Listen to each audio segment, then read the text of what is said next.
This anchor is more like a centerpiece than an embellishment, but it means so much. It can mean anchored in Christ. It can mean you have some family in the Navy. So much symbolism comes with anchors. So I've kind of mapped it out where all of these loops are going to be pulled up, and that's kind of how we're doing it. And if you've had any of my other tutorials, this is surface stitch on the front of the blanket. So we're going to pull up loops in these little spots that I kind of laid out, and even between it. So we're going to pull them up on one side and mirror it on the other side. So you can see I kind of pulled up a loop right there where there was no little, like right in here, there's no little marker, but I do want to do some loops between.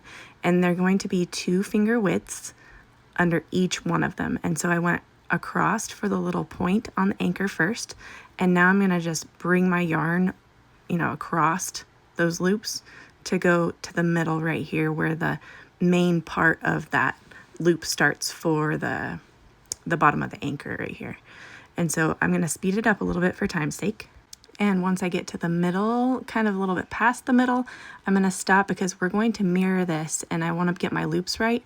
So I'm going to put a stitch marker right on this middle stitch right here where the anchor is going to go up in that middle bar. And so I can see where I need to mirror this and where I kind of went on the other side, since not every stitch is marked. And so sometimes you got to just kind of look at it and say, okay, I've got 3 on this side, 3 on this side. Okay, I went up 1 and over. Now I'm going to go up 1 and over on this one. So that's kind of where my brain goes on mapping these out. Because sometimes the yarn doesn't do what you want it to do, but you kind of have to make it. On this last part, you'll see that I go up in the middle first, and then I just bring my yarn across the back to the very right of that point, and then up and over. So here are our loops that we're going to pull across each other to stitch these onto the front. And we're going to zoom in a little bit so I can show you. You're going to take the newest loop and take it through the old loop. Newest loop through the old loop. Then we're going to do something a little different. Go over to the other side, newest loop through the oldest loop, and then right here, see how I mess up? And I'm like, oh wait, I don't want that right there. So if you mess up, it's okay. Just try the other way, one loop through the other, and see if that's the way that you want to go. I wanted that other loop on the very point to be in the middle, so I could come down this way with my whole line that I'm doing right now and my stitching. So for the most part, it's the newest loop through the oldest loop, and you're pushing those through. And we're going to go right to the middle right here to our stitch marker, and then we're going to stop. So don't do the stitch marker. You're going to go to the other side and do the other side. So this is where it gets a little bit tricky. Like I showed you how I messed it up, but you don't really mess it up. You're just like, that doesn't look right, so I'm going to do it the other way. And right there I messed up again. So don't feel bad if you do mess it up. And it's not really a mess up, it's kind of just how you didn't want it. So I wanted that loop to be right in the middle so that I could come down with it on this side as well. So we just kind of mirror what we did on the other side.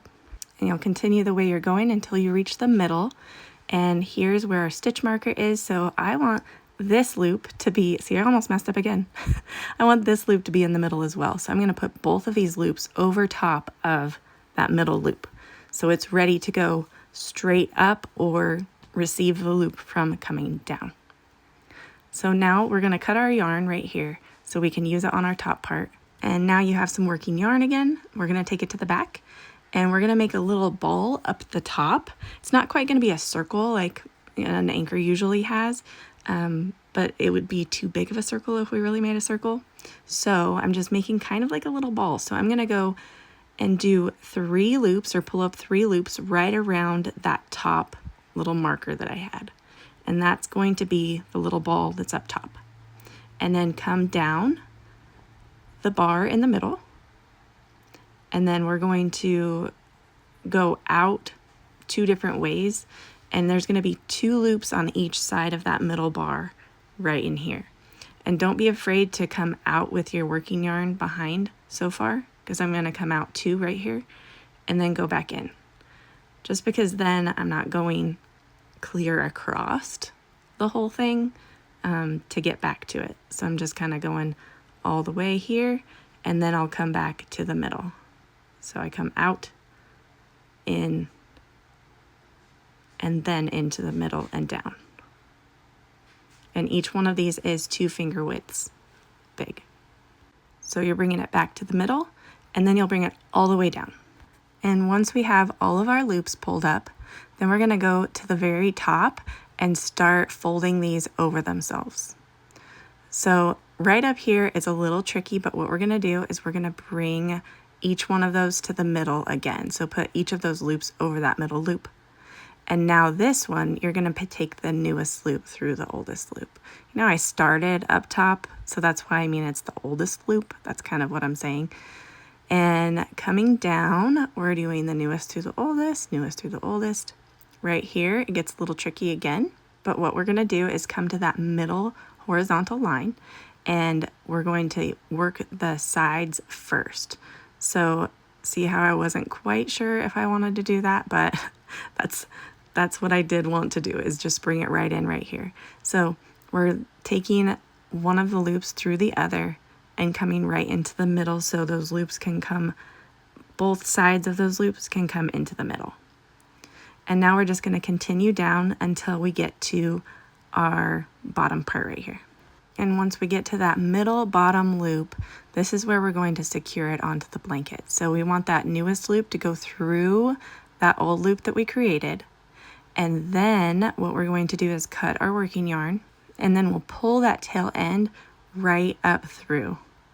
And then we're going to put that tail end not right back down where we put it in, but right up here in the middle of these loops. Just push it all the way through your blanket and pull it kind of tight, not so tight that you make it bunch up, but kind of tight so that it secures it to the blanket. Now turn it to the back of the blanket. I like to weave these tail ends in just a little bit into those loops before I fuse it, but you don't have to. You can just fuse it right to that gray part.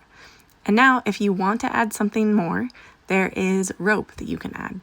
So this is not for a baby blanket if you want to add the rope, because it kind of has gaps, and so I wouldn't have that on a baby blanket because they'll definitely rip it out.